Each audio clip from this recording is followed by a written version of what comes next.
Okay, good afternoon, everybody. We're going to do a quick room tour. We just got here. This is the Element by Weston. It's in Summerlin. It's not too far from Red Rock Casino. Just to let everybody know, we were able to get a check-in about 3 hours before the normal check-in time of 3 o'clock. So that was nice of them, even though they said they were fairly full. And this is on New Year's Eve, so 12/31/2021. Pretty standard room, nothing fancy.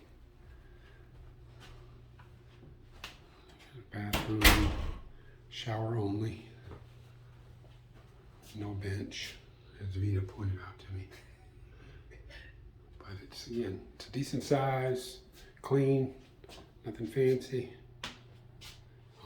One thing I thought was pretty neat, you got a lot of room when you first walk in the door. We have 2 suitcases, a couple of backpacks, and you're out of the way. You can open and close the door without any issue. So this is a king room, obviously.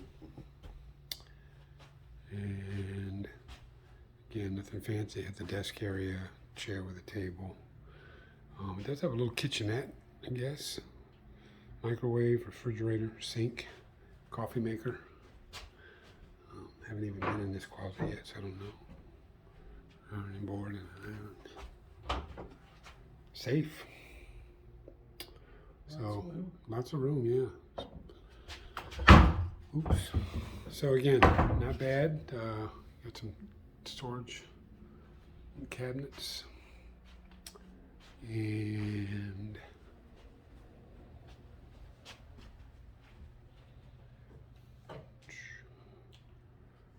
here's the view facing the mountains. We were hoping to get something facing the strip, so we had a chance to see some fireworks, but not today.